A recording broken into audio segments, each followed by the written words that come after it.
శాస్త్రీయ పరిశోధన ప్రకారం బొద్దిపురుగులు భూమిపై ఉన్న అత్యంత పురాతన జీవుల్లో ఒకటి.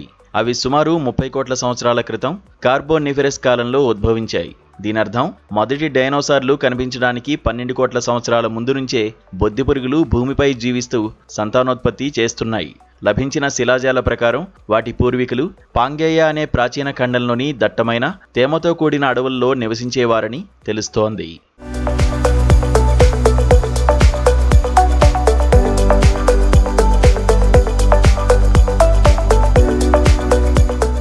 భారీ డైనోసార్లు భూమిపై నుండి తుడిచిపెట్టుకుపోయాయి. కానీ బొద్దింకలు మృత్యువు నుండి కూడా తప్పించుకున్నాయి. వాటి అద్భుతమైన శరీర నిర్మాణం, మనుగడ సాగించే సామర్థ్యమే దీనికి కారణం. బొద్దింకల శరీరాలు సహజంగా చాలా చదునుగా, సరళంగా ఉంటాయి. ఇది నేలలోని అతి చిన్న పగుళ్లలోకి, రాళ్ల కింద ఉన్న ఖాళీలోకి లేదా భూగర్భంలోకి కూడా సులభంగా చొచ్చుకుపోవడానికి వాటికి వీలు కల్పిస్తుంది. ఉల్కలు భూమిని ఢీకొన్నప్పుడు, అడవులు తగలబడిపోయినప్పుడు, వాతావరణం విషపూరితమైనప్పుడు భూగర్భంలోని ఈ సురక్షిత ప్రదేశాలు బొద్దింకల ప్రాణాలను కాపాడాయి. డైనోసార్లు ఆహారం కోసం నిర్దిష్ట మొక్కలు లేదా వేటాడే జంతువులపై ఆధారపడేవి. వాటికి ఆహారం అయిపోయినప్పుడు అవి చనిపోయేవి.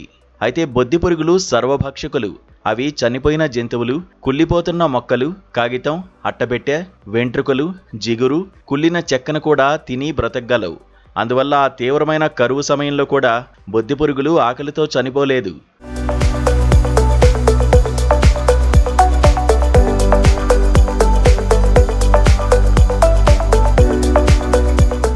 బొద్దింక గుడ్లు ఊతెక అని పిలువబడే చాలా గట్టి సహజ కవచంతో రక్షించబడతాయి.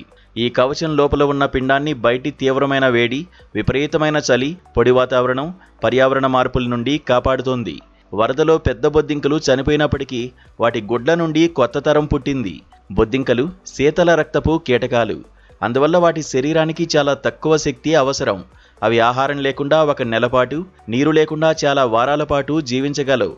తీవ్రమైన కరువుల సమయంలో ఈ లక్షణం వాటికి ఒక వరంలా మారింది.